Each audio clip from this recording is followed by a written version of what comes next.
I would like to start my talk with recalling the moment or moments when I was 6 years old, or even earlier.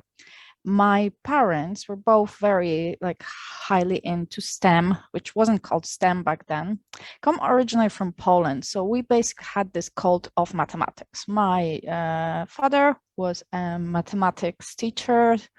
My grandfather was mathematics and physics teacher, and we had this cult of mathematics. Like everyone in the family, their value was almost like graded by how much of maths they do know, how much they are interested in it, etc., etc. And the moment when I was 6 that I was talking about was when my dad basically we had these mornings with him. I'm talking about me and my sister, who was a year younger, and he was giving us those maths quizzes. And they were obviously very, very simple because we were 6 and 5 or 4 and 5. So first he was asking us how much is like 5 plus 4, and then something more advanced. When we moved to subtraction, then it was multiplication, and then it was division, and then there was time for root square. So I just couldn't get my head around it. Like, how can you count if you, like, when you think of root square, for example, what is the root square of 25? How can you count? You have to try everything else before you come to 5, that when you raise it to the power of 2 will give you 25. So I like to call it, this moment, my first career crisis when I was 5. And what I'm talking about now to you is basically the moment when I was doomed to be in STEM. Again, it wasn't called back then this way. So everyone who knew me for my whole life, basically until adulthood, and even after I came back home and meet with some high school friends, they always knew I will be doing something that has something to do with mathematics. Well, they were wrong. As much as I was very interested, and still am pursuing some knowledge, I didn't end up being a mathematician. I am now working in tech. And you may feel it's not like something that that is far away, but it kind of is. So let me move to my teenage age. I was pursuing, when I was like 12, maybe 14, 12, 13, 14 years old, I was still thinking I'm going to be a mathematics teacher, not just mathematician, mathematics teacher. That was something that, yeah, that was in my future, that there was nothing else. Later, I started thinking maybe this is not the best step for my career, but that was purely practical. My parents basically told me, don't become a mathematics teacher because it's very, very lowly paid. You could do something better with your skills, with your knowledge. And I was like, I don't care. That's my passion. That's something I would like to do with my life. So how did I come up with, how did I get here? So the path was pretty simple. I thought, I'm good at mathematics. I'm good at physics. Where can I go to use those skills? Where can I go to pass the exams, go to the university? And the opportunities were like a lot of them. By the age I was 19, when is the time when in Poland you go to the university, I had no idea what to do with my life. Even though up till until then, I was pretty sure I will be a mathematics teacher. And if I go back to my teenage times, that was like very, very strictly my identity. And then the reality struck. Like, I had to make a decision that would shape the rest of my life. At least this is what I thought at that time. And it was very hard. And I still am thinking, like, how can you ask a 19-year-old how can they ask them what do they want to do with their lives? And I still think it's impossible. Rowan said that he found out what he wants to do with his life quite late, when he was 30. And I am turning 40 next Monday, and I still have doubts. What do I want to do with my life in terms of career? So my advice here to anyone who is 14, 15, 19, 20, 25, 30, 40 is, the world is changing so much. There are so many things out there that I would ask a different question. Decide who you want to be. Decide how you want to spend your time. Decide how important what you do for work is for you. Decide how much do you want this to be a part of your life. And everything else will clear out. However, when I was 19 and when I decided to go for the studies, I became much more practical. I thought like this. I have this mathematical knowledge. This is my strong suit. This is something I would like to build on. So what can I do with it? And I chose computer science.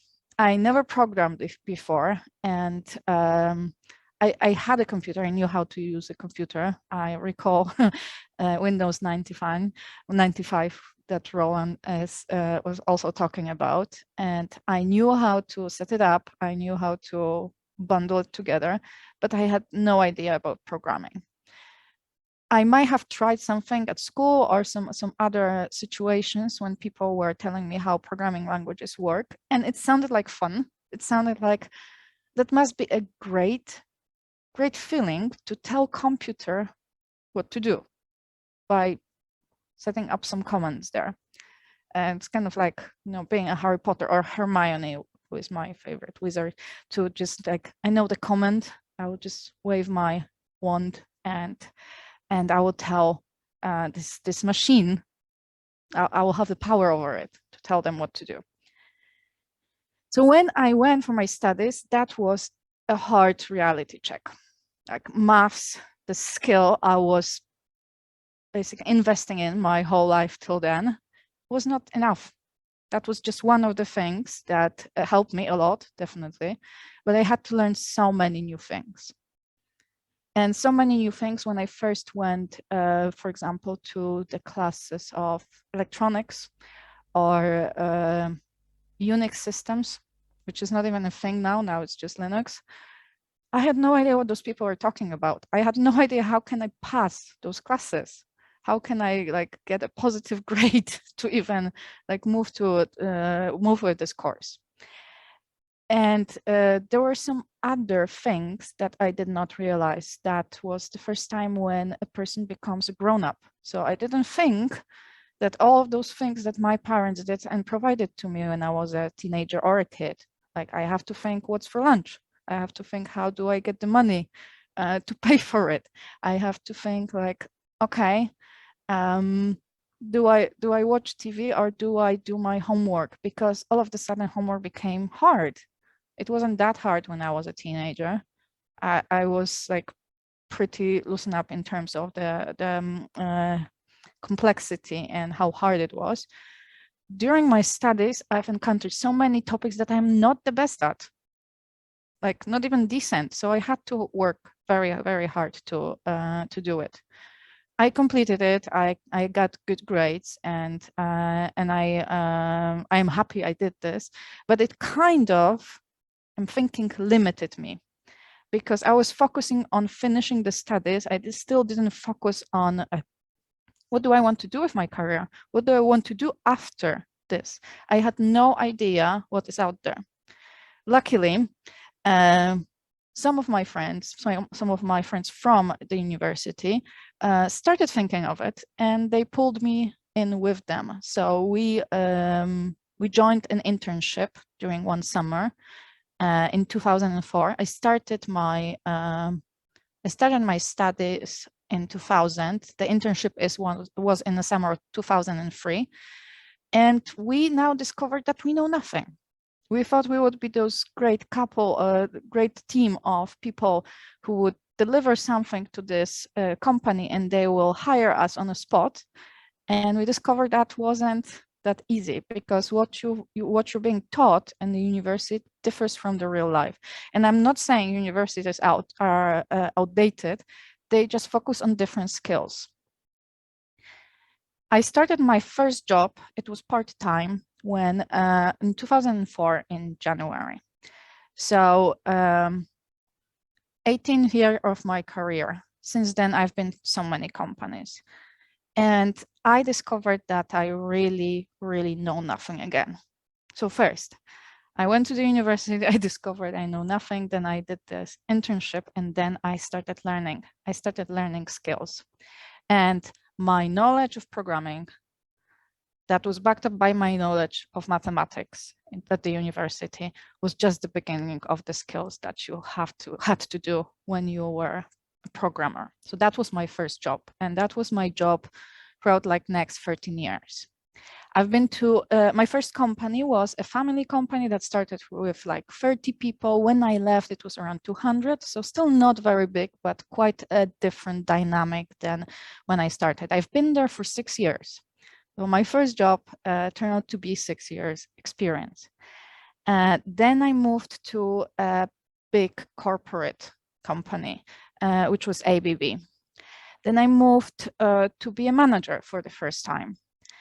And it was, again, the moment when I discovered I know nothing. I discovered that telling people what to do is not really managing, that nobody prepared me for that role, that I took it on. I'm happy I took it on because I've learned a lot of things. I made a lot of mistakes back then. But again, I discovered computer science and being a manager, two different sets of skills. And I gained this respect to the managers I've knew that were doing a good job. And before that, I was like, you know what? We don't need them. Why do we need them? We're doing the whole work, right? That was a very refreshing experience. I moved after that back to coding because I discovered I missed it very, very much. So then I moved to a startup, was very successful startup in Krakow called Base. We're creating a CRM system. And after that, I did some soul searching. So if you check up my blog, you can find some more details about that. But I basically was still at the stage that my life kind of was determined by some choices that I made probably with the best knowledge at that time that I had. However, I did not really ask myself a question: what do I want to do with my life? What do I want to do with my career? Which direction I want to go to? And it was kind of led by convenience. This job happened, this job happened. Oh, I wasn't entirely happy, so I look for another one. And then I realized, with the help of a lot of friends in my family, that I just have to change something, but it cannot be just another job, because every job at first is novelty, is interesting, etc. So I moved to London. That was 7 years ago. However, I kind of continued at first the journey of jumping from job to job because it did not fulfill my dreams. And then I discovered data science. Data science started to be a big thing just when I moved to London. It started to be a thing much earlier, but a big thing that made headlines, thing that called data scientist the sexiest job of this year. I think it was 2012, but I may be wrong. And I felt like, how about I crack into this? But then I got those doubts, like, I'm not a data scientist. I don't have that much background in mathematics. I didn't finish my PhD. So no, it's not going to happen. My boyfriend at that time said, you may be right that you're not there yet, but you know much more about this field than I am. He is a software developer. And I was like, oh, that's true. I don't have to, be an expert, but I still can learn. I've done this over and over again with the other fields, with the other things, with the other programming languages, platforms, etc., products, that, yeah, I could do that. So I just started pursuing. I'm thinking like for the first time in my life, a deliberate career path that I had this goal of cracking into this field. So I started working with big companies like Microsoft, then Google, now on Twitter. And at some point I said, yes, data science, machine learning, those are amazing fields, but who am I want to be? What is my role in it? And I also switched career from being a software developer to being an engineering manager. With this background of engineering, with the soft skills that I've gained and still am learning a lot, so putting a lot of time of my day to learn that, machine learning, engineering, all of this I bundled up to become an engineering manager. So I started leading my team at Google. So they rose me actually to be their manager. And this year I switched to Twitter, where I am leading a team of 7 people at the moment. And we are working with search. So whenever you search at Twitter, we're doing this. And I would like to finish this story with this sentence that I came to conclusion. It may seem like a sad conclusion, but it actually is not. That there is no such thing as dream job, because life is life, and there are always drawbacks. There are always great moments. Hopefully, there are always great moments. There is no such thing as dream job. If you are hooked on getting a dream job, you'll always be disappointed. But there are great jobs. There are great moments, there are great roles, there are great opportunities. And this is what we should aim for. So I would maybe repeat what Ron said. Don't worry about like, you don't know what to do with your life. Think of who do you want to be? What are your core values? What do you want to do? Rather than where are you heading? World is changing too much to not to get disappointed if you make a decision of this. And if you like think of your identity too thinly, yeah, the world will verify that. So put yourself to the path of success, and everyone is defining success in a different way. I like to think the success, when a person is successful, it's not about money and power and the companies where you worked or you own. It's about being happy, about being satisfied, about doing what you feel is you, about doing stuff that are important to you, important to other people, valuable to you, to the world. And that may not be the reason why I got invited here. Maybe the reason was that I work in companies that are labeled as big, important company, and that's how we measure success. But for me, it's this happiness and this peace with yourself about what happiness, what satisfaction means to you. Thank you so much.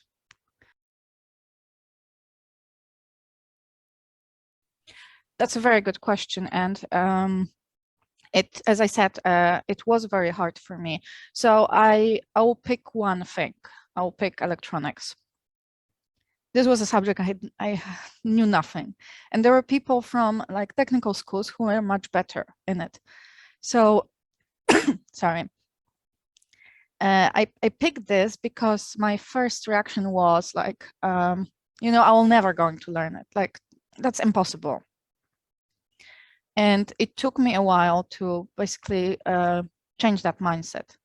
Like if somebody is able to learn it and it's put into this curriculum and they took me on those studies, that's probably possible. That's probably possible to me, at least to get a passing grade.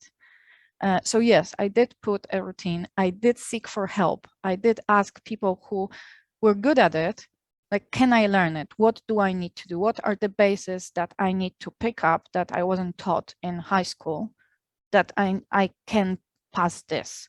So yes, I've put the routine. That's what I do. I love routines and I love habits. So I've put the routine of which things I have to learn, which things I have to practice.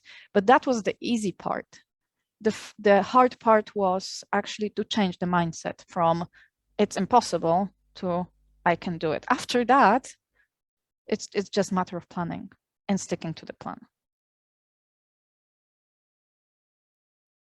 One of the advice I would give to myself was decide who you want to be, not what role are you going to get or what job are you going to get. That was one advice. And another advice is don't get too comfortable. And it's still an advice that I'm giving to myself every day, because comfort zone is designed to be comfortable. And it's so hard to go outside of it. But it's inevitable. In any definition of success, any definition of gaining something, you need to get some skills that are not easy for you, that are not comfortable. You need to put some effort that is, again, not comfortable. Do something in a different way that is not your usual way.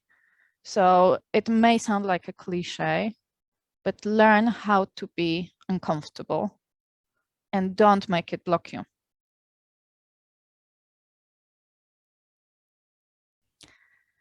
That's an awesome question. So for a long time, my way of dealing with failure was crying, not doing anything. And it took me a long time. I think up until my 30s, even maybe like now I'm comfortable, I'm in my late 30s, just that I can say I have a way to deal with failure. But it was a process to even it's like with 5 stage of grieving. I first was like denying, etc., etc. So at the moment I came to acceptance with failure is part of life. This is how we learn.